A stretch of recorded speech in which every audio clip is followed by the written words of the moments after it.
above all, I will never forget who this victory truly belongs to. It belongs to you. It belongs to you. I was never the likeliest candidate for this office. We didn't start with much money or many endorsements. Our campaign was not hatched in the halls of Washington. It began in the backyards of Des Moines, in the living rooms of Concord, and the front porches of Charleston. It was built by working men and women who dug into what little savings they had to give $5 and $10 and $20 to the cause. It grew strength from the young people who rejected the myth of their generation's apathy, who left their homes and their families for jobs that offered little pay and less sleep.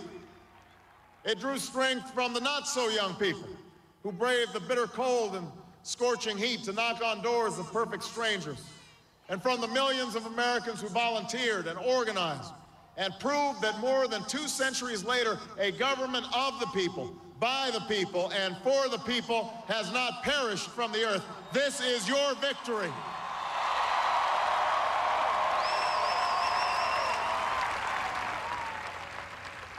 Now, I know you didn't do this just to win an election. And I know you didn't do it for me. You did it because you understand the enormity of the task that lies ahead. For even as we celebrate tonight, we know the challenges that tomorrow will bring are the greatest of our lifetime. 2 wars, a planet in peril, the worst financial crisis in a century.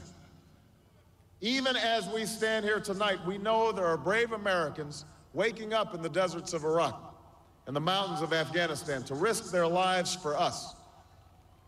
There are mothers and fathers who will lie awake after their children fall asleep and wonder how they'll make the mortgage, or pay their doctor's bills, or save enough for their child's college education. There's new energy to harness, new jobs to be created, new schools to build, and threats to meet, alliances to repair. The road ahead will be long. Our climb will be steep. We may not get there in 1 year or even in 1 term. But America, I have never been more hopeful than I am tonight that we will get there. I promise you, we as a people will get there.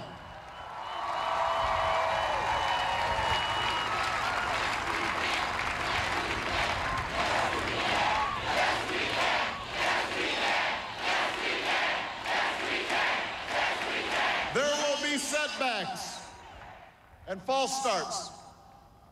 There are many who won't agree with every decision or policy I make as president. And we know the government can't solve every problem. But I will always be honest with you about the challenges we face. I will listen to you, especially when we disagree. And above all, I will ask you to join in the work of remaking this nation the only way it's been done in America for 221 years. Block by block, brick by brick, calloused hand by calloused hand. What began 21 months ago in the depths of winter cannot end on this autumn night.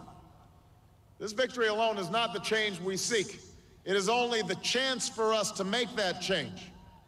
And that cannot happen if we go back to the way things were. It can't happen without you, without a new spirit of service, a new spirit of sacrifice. So let us summon a new spirit of patriotism, of responsibility, where each of us resolves to pitch in and work harder and look after not only ourselves but each other. Let us remember that if this financial crisis taught us anything, it's that we cannot have a thriving Wall Street while Main Street suffers. In this country, we rise or fall as one nation, as one people. Let's resist the temptation to fall back on the same partisanship and pettiness and immaturity that has poisoned our politics for so long. Let's remember that it was a man from this state who first carried the banner of the Republican Party to the White House